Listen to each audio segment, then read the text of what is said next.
Intro. In the vast tapestry of our natural world, it is often the grand and the mighty that capture our attention. The thundering herds, the colossal whales, the soaring eagles. But if we adjust our focus, if we look closer, a different kind of wonder reveals itself. A world of intricate detail, of vibrant life lived on a miniature scale. I'm Lisa, and today I invite you to join me on a journey into this exquisite realm, a place where feathers shimmer like jewels and life beats at an astonishing pace. This is the world of the tiny, the delicate, the overlooked marvels of the avian kingdom. These creatures, some no bigger than a bumblebee, are not merely scaled-down versions of their larger relatives. They are masterpieces of evolution, each one a unique solution to the challenges of survival. Their lives are a whirlwind of activity, a constant search for nectar seeds insects. Their colors defy belief. Their songs are intricate melodies, courtship, courage, ingenuity. To watch them is to witness nature's artistry at its most refined. In this exploration, we will travel across continents, from the dense rainforests of the tropics to the familiar gardens of our own neighborhoods. We will meet birds that undertake epic migrations, birds that perform theatrical dances, birds that paint the landscape with their kaleidoscopic plumage. Prepare to be astonished by the sheer diversity and breathtaking beauty of these tiny titans.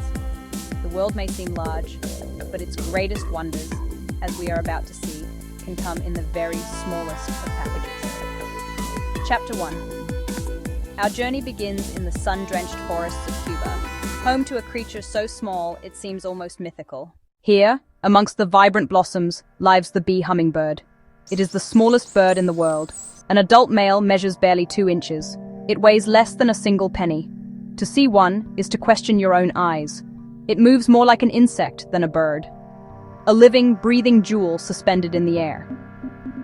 The male, in breeding season, is adorned with a fiery red-pink head and throat, a gorget of iridescent feathers that flashes like a spark of fire. Its tiny wings beat to an almost invisible blur, up to 80 times per second, the faint hum of its family. This metabolic fire requires constant fuel. It must feed almost continuously, visiting as many as 1,500 flowers a day.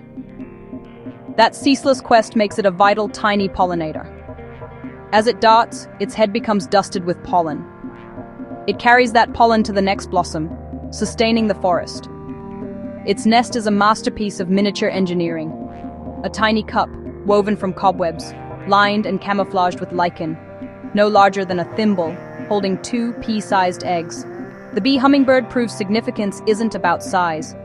Its existence is a high-wire act. Such a small, warm-blooded creature loses heat rapidly. At night or in cold, it enters torpor, a mini hibernation.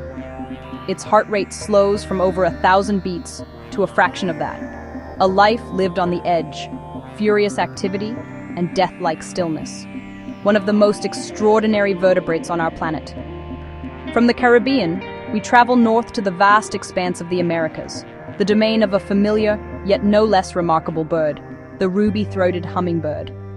For many, this is the archetypal hummingbird, a flash of green and a flicker of red at the garden feeder.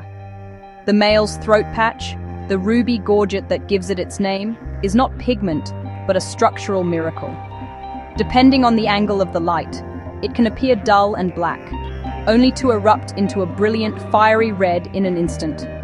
This bird is a master of aerial agility and hover with pinpoint precision, its wings tracing a figure-8 pattern in the air. This control allows it to exploit a wide variety of nectar sources. Its long, slender bill and even longer tongue are perfectly adapted for this task, probing deep into the corolla to lap up the sugary liquid that powers its energetic lifestyle. Many fly south across the Gulf of Mexico, a non-stop flight of over 500 miles that can take up to 22 hours.